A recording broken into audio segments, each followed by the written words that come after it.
Vamos abrir espaço para possíveis perguntas que nos foram enviadas. O César está dizendo que temos uma pergunta, então nós vamos respondê-la e na sequência encerrar. Graça infusa é dada por Deus no momento da concepção humana ou no batismo? Tá, boa pergunta. As virtudes infusas, portanto, são graças infundidas por Deus em nossa alma, né? Toda graça é infundida por Deus. O fato é que existem espécies de graças, né? As virtudes infusas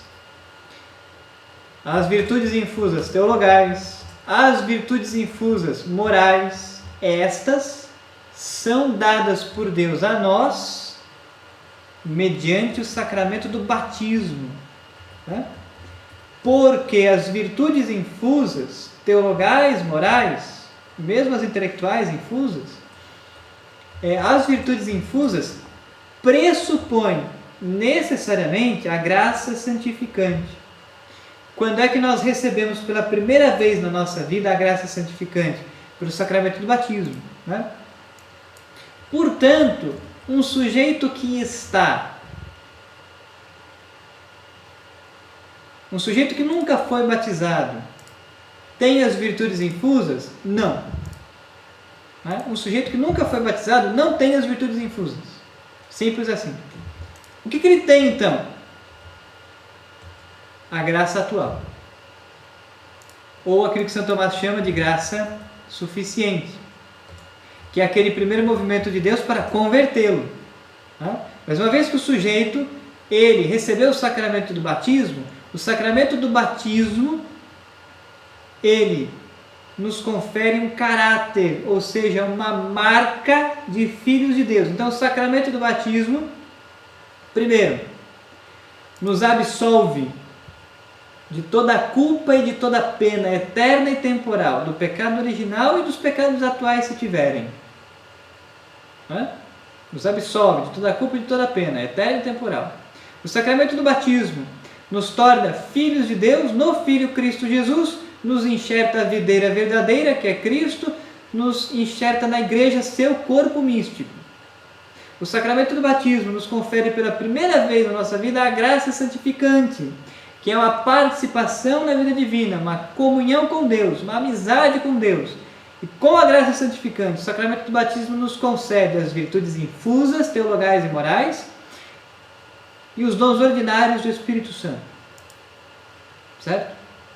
Portanto, o sujeito que não é batizado não tem as virtudes infusas. Mas isso não quer dizer que ele não possa receber graças grátis date, carismas, e graças atuais. Ele pode. Mas lembrando que, se ele corresponder a essas graças, ele vai ser movido por Deus a buscar o sacramento do batismo, a entrar na graça santificante. Agora, dessa pergunta pode surgir uma outra. E o sujeito que comete um pecado mortal? Ele perdeu as virtudes infusas? Então vamos analisar isso. O sujeito que ele cometeu um pecado mortal, ele perde a graça santificante.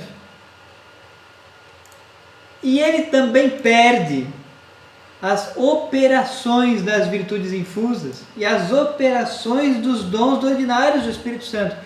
Mas ele não perde o caráter de filho de Deus, ele não perde a presença das virtudes infusas e a presença dos dons ordinários do Espírito Santo. Ele perde o que então? A operação das virtudes infusas e a operação dos dons ordinários. Daí que um sujeito que cometeu um pecado mortal e se arrependeu, e mediante o sacramento da penitência, a absolvição sacramental, retornou à graça santificante, as operações das virtudes infusas e as operações dos dons ordinários do Espírito Santo retornam. Esse é o ponto. Talvez joguemos luzes aí à sua pergunta.